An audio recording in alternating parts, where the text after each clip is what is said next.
I think that there's people in position that they want to shape the emerging UAP narrative, and I think people can be bought, and I think they've testified 17 times to Congress because they're bought. It was a setup, man. It was so weird. So, I don't know. Shellenberger has to answer for himself. Why didn't he correct the record? Okay, so Jeremy Corbell and George Knapp has brought out the latest Weaponized episode, and it's pretty notable.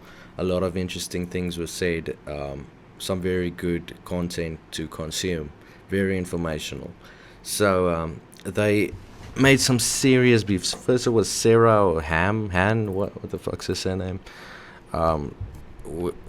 Which had something to say about Jeremy's jellyfish video, and she tried debunking it. And Jeremy was like, no, and fucking punched back, right? Hit back. And yeah, and then now they have Michael Shellenberger. You remember he was the one that broke the Immaculate Constellation story and all of its inner details, etc. Seemed like a really nice guy. It seems that he might now be working for the other side, the deep state.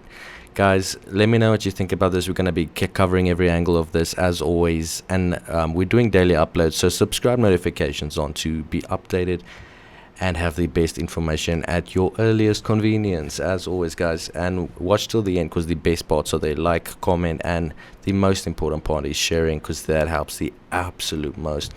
So without further ado, grab your snacks, grab your popcorn, and let's fucking watch this shit, yeah? Aware and directly experienced.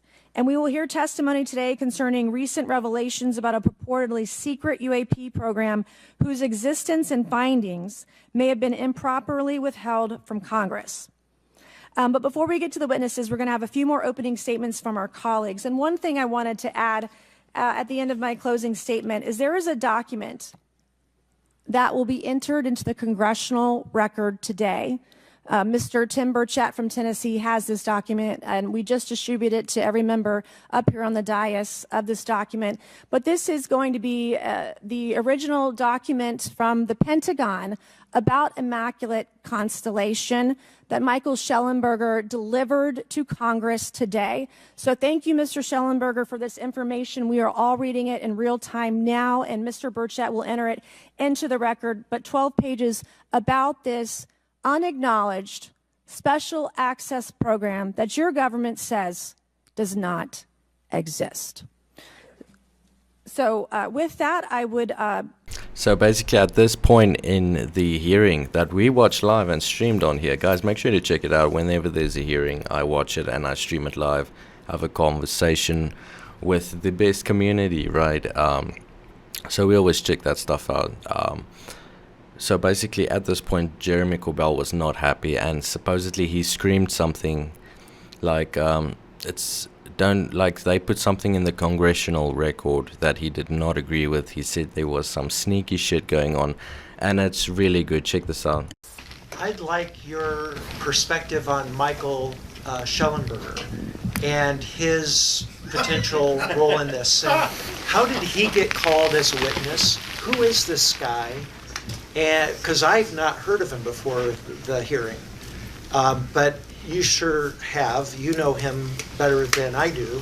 So I'd like to just hear your thoughts on why was he given credit for the report, and why, and because there's some tie there. Yeah. There's, and it's a fucked up situation, Mark. That's Mark from the Ojai Valley Magazine. Good question, Mark. Should I answer this? Yes. Yeah? Absolutely. I don't fucking know. I'm having PTSD watching that. Why do you lie about, like if somebody says to you, oh yeah, I just like put a little mascara on, like why are you fucking lying? Like I don't know. You're supposed to be like somebody who's credible, somebody that fights for human rights, for, you know, righteousness against government. Maybe Dan would be better to answer this. I don't fucking know. All I know is that if you lie about something, like a little thing in our business, like me and George, if you knowingly lie, you're bought. So the question is, why do you do that? What are you doing? Can people trust you? I can never walk somebody into a congressional office again and say, hey, buddy, you're safe. These are trusted people. Come walk in with me. Everything's okay. I can't do it anymore. I don't know, man. You're going to have to ask him. I think he needs to explain to you why he lied. I met with him the night before. And showed him the document. I don't know if we're going to put this in our weaponized book, but I did. That's the truth. So, Danny, maybe you could answer this, but Just to clarify, he had never seen a document until the night before, the document that Congress gave him credit for submitting. Did you guys... So it seems Michael Shellenberger has some answering to do. He seemed like a really legit guy. He was even interviewed by Jesse Michaels, which just released that episode of First Hand Crasher Jake's Barber's full story, where they go in it for 3 hours, and it's very informational. So check out American Alchemy, Jesse Michaels. It's really good. And George Knapp and Jeremy Corbell. Jeremy Corbell is so pissed off at this point when he starts talking about it. So you can really see it really pissed him off because there was some shady shit going on and he lied. So maybe Jesse Michaels could pressure Michael Shellenberger, his buddy, to maybe answer up why there's such beef within the community now, right? So, I wonder which side is on the right side. The jellyfish really intrigued my curiosity, right? But now the egg's coming out, and that doesn't look like a jellyfish. So what gives with all these different shapes, right? Now Shellenberger did good stuff. What he did was represent the voiceless. It was just the control system in place to shape the narrative that I think is so dangerous. I think it's so dangerous people don't even understand. The night before the hearing, you showed that document to Michael Shellenberger. I did. And it's the first time you ever saw it. Yeah, he did not have that document. He knows that. And then the next day, when the committee opens this hearing, they thank him for submitting a document that he'd never seen until the night before. Yeah, so, and that was the point, was that it's good when people divide and conquer when it comes. I was really happy that this other journalist was talking with the author to get it out through Publica, right? Or Public, whatever his thing is. Yeah, I was really glad. But then the fact you don't correct the record, right? Because I had put in my word that I could protect this individual and walk them into offices. Again, this is before it was even public. The words were public. I don't fully grasp it yet. I could care less. This is not, hey, you turned in my homework. For me, what this is when I give somebody a word, I'm going to protect them. I'm going to do it a certain way. I'm going to get it done this way. And I get absolutely blindsided. And then nobody corrects the record. I can't then say to another whistleblower, hey, I have trusted people. They're not going to shape this. They're going to say it like it is. I'm going to bring you in. Do you see that puts me in a really bad obviously. I know. Situation? We interact with whistleblowers all the time. Yeah. And trust is a major part of those conversations. Yeah. And if this experience has sort of really destroyed our ability to make promises to them that they'd be taken care of. It is not about you getting credit for submitting the document, or you're mad because you're not one of the witnesses to testify. It's not that at all. It's about controlling the narrative, and it's a little frightening about where it's going to go. What comes across to me is there's a power grab, a changing of the guard. If these materials that we're talking about, both the images that were collected by Immaculate Constellation and the metamaterials, crash saucers, those things, the Holy Grail, the goodies, are changing hands from the aerospace companies that have stashed that stuff for decades to the tech and space folks who are coming in with the new Trump administration and who have great influence in Congress. That's a big deal. It's a big story. So what was the point of it all? Was it sabotage? Why was Jeremy Corbell stabbed in the back? Like, the fact that Jeremy, was so upset that he would scream something out at the person, right? Michael Shellenberger. He said something, hey, Michael, why'd you lie, man? Something like that. Guys, go rewatch it. If you actually rewatch it, you can hear it. And Jeremy Corbell is going to show it. And stay till the end, because this gets wild, okay? Understand that in the series, 2 months before that, I took this huge risk, and I put somebody else at risk, and I said, you can trust these congressional members. And I went into Burchett's office. We gave him a 22-page version of the Immaculate Constellation document.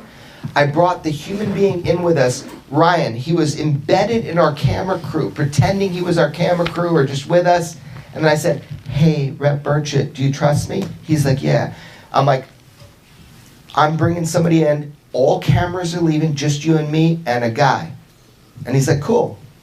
He trusted me. Then I did it again with Rep Luna. Then I did it again with Nancy Mace. I was trying to see if this whistleblower is going to tell them the same thing they told me. How do I trust this person? Well, if they're telling a congressperson and they're saying they're going to testify and they show them their real name and all the info, all their background, and this is the way I vet people. I know it's crazy to vet people this way, but I vetted them this way. So Jeremy Corbell and George Knapp rigorously vets people and in different ways. So they are definitely not happy when they vetted Michael. So even though Immaculate Constellation led to so many revealings, like that it's an umbrella program that like is like the umbrella over so many other programs regarding UAP, etc. And I'm really surprised that not more regarding it has come out, like the other programs under the umbrella picture of this whole diagram, right? It's still very top secret, and you'd think the Department of Defense would release some more of this as its name has been made public. I think there's a process to that, right? That springs into action if something like this takes place, like you know, I don't know. So big picture, right, Mark? You're asking, so I'm going to answer you. Big picture. I was trying to bring first-hand whistleblowers public. George was supposed to testify. He told them what he would offer. I was supposed to testify. As soon as I gave them what I would give them, like the actual, they were trying to get me into a room, man, to see if I had videos and that kind of thing, if George and I had collected stuff. It was a setup, man. It was so weird. So, I don't know. Shellenberger has to answer for himself. Why didn't he correct the record? I'm sitting right there. As soon as Nancy Mace says that, I go, hey, Michael. I yell at him. I go, hey, Michael. She just lied. Are you going to correct the record? I thought they were going to kick me out of Congress. Did you hear me say it, Danny? Yeah, I did. I was there. Yeah, I was like, hey, Michael. And he like turned and like a zombie looked back forward. He was part of it, man. Now, what is part of it? I don't know.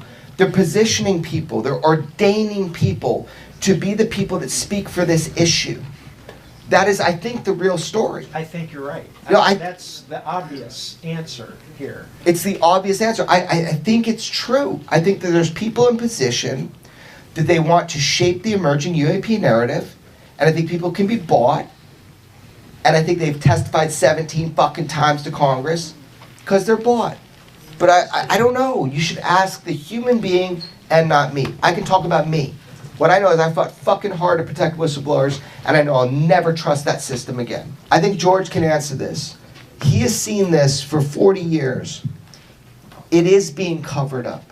So, in conclusion, this all reminds me of that poster that was quickly taken off, that was put up like so many years back. The G engines are coming. I don't know if anyone can find that picture or something about it, you know, or some know something more about it.